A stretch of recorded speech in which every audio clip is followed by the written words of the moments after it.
90% of Americans are in financial trouble. But why? Well, according to experts, it's because of one of two reasons. Either because of an auto loan or a home loan.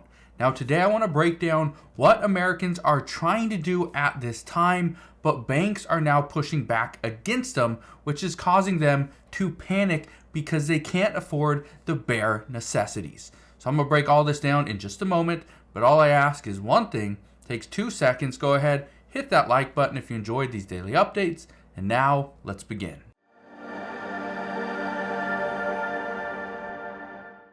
So recently I was talking to a good friend of mine, and he simply said that his car payment was too much and he was just going to give it back to the bank.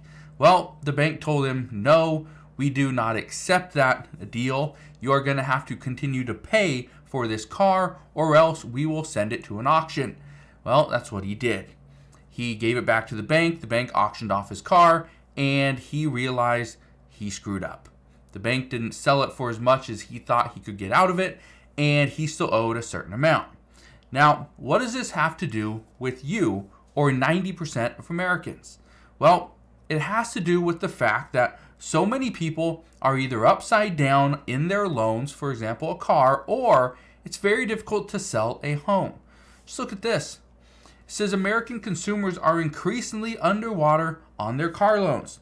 Now, yes, that is kind of what's going on now, but here's what many people are looking into. A voluntary repossession. Simply meaning that you are going to voluntarily give your vehicle back to the bank or the lender. They will now repossess it and they will sell it. Here's the problem.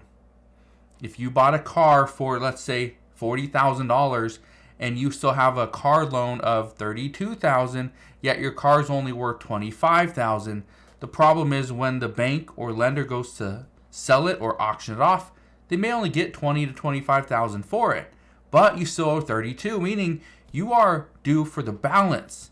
You have to pay the remainder of that money, or else they are going to come after you. Now, here's where things get very interesting. Right now, millions of people all over the United States are trying to find ways to make some money. They're getting rid of things that they don't need, like TVs and gaming systems, sporting equipment, tools, right? Extra vehicles or just their only vehicle, right? Bikes, electronics, so many different things. Here's the problem. People don't have money. So if you are trying to sell something to somebody and they don't have money, what are they going to pay you with? That's the issue. And I bring this to your attention today because experts are now saying that 2024 was a tough year, but it will fail in comparison to 2025. 2025 is going to be even worse when it comes to our personal financial situations. Now, how can we get through this? Well, here's the issue. If we have a vehicle, let's say you have a car that's worth $30,000. Great.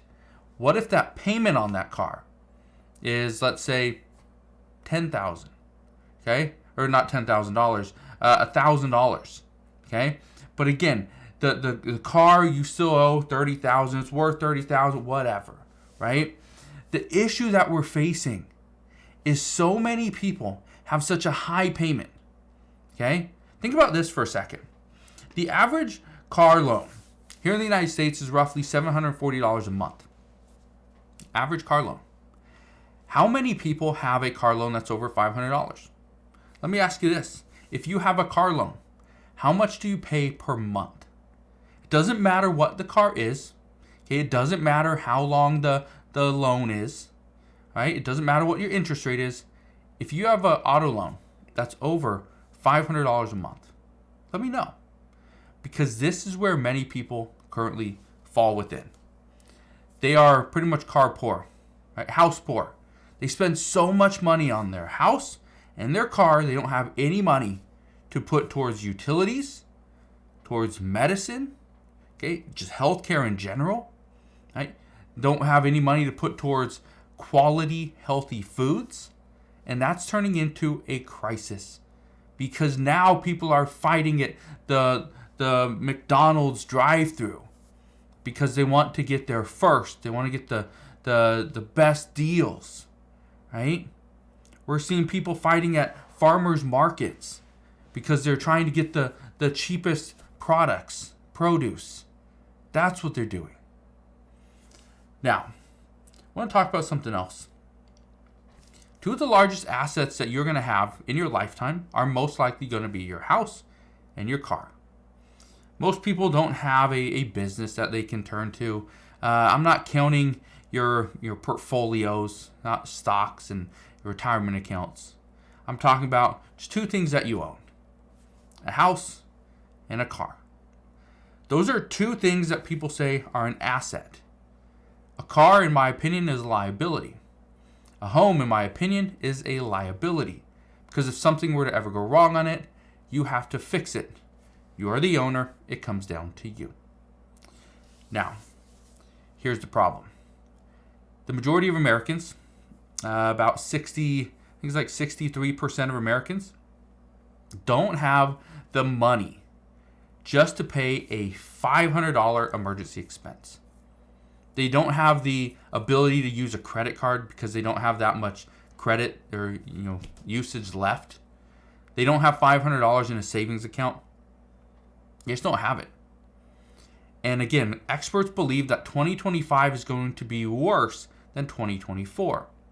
So if you think 2024 was a tough year, just expect 2025 will be worse. I don't know how much worse, but it will be worse. Now, I want you to be prepared. So how do you get prepared for a tougher year? Well, it's pretty simple. Number one, you need to make more money. How do you do that if your employer is not willing to pay you more? Simple. Get another job. Get a second job. Get a third job. Whatever you need to do just to put some money in the bank. Because once you have a $500 emergency fund, it makes it very simple to get to $1,000 and $2,000, $5,000 and $10,000, and maybe by the end of it you got $20,000 all saved up because you worked 2 or potentially 3 different jobs. That is the hardest thing you will ever have to do, is to work 2 to 3 jobs over the course of 3 to 6 months, save up an emergency fund so that if something were to happen, you are prepared. Because again, 2025 will be a tough year.